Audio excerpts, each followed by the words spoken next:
did your experience today compare to when you were here under past administrations for Arts Day?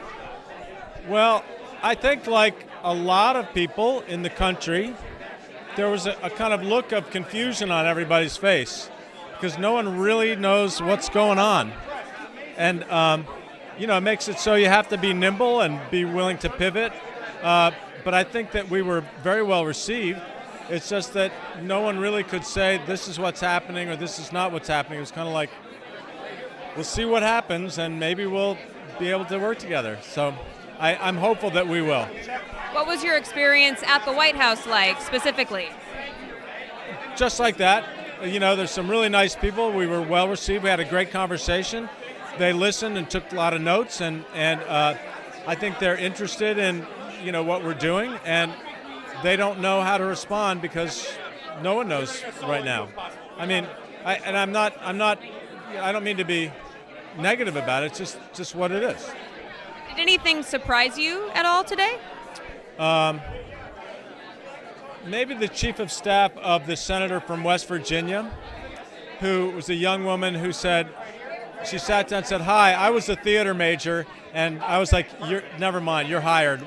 You just come with us, because she gets our entire message about arts and arts education. Why is now such an important time to advocate for funding for the National Endowment for the Arts? Well, it's always important to advocate for that, and I think that arts can be a really powerful change agent, and they can heal people and they can bring people together, and I think that's very important. It's also what a lot of people don't understand is that the big cities have thriving arts scenes, but the National Endowment for Arts gives grants to every congressional district in the United States. So those places are often underserved, and they need a little seed money, which is like a good housekeeping stamp of approval, so that they can go out and start their dance company, or their theater company, or their orchestra, or their museum, or their writer's workshop.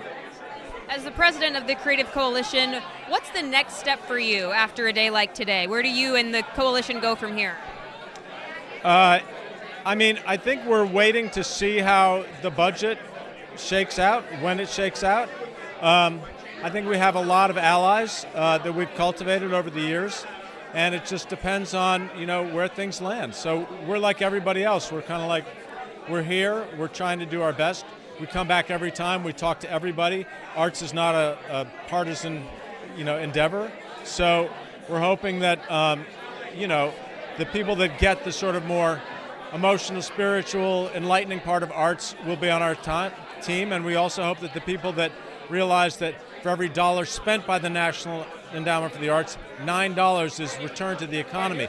There's a lot of talk about parity and between countries. Well, the NEA is a moneymaker. So for those people worried about the budget and balancing things, that's bringing money into the federal coffers. So I hope they realize that.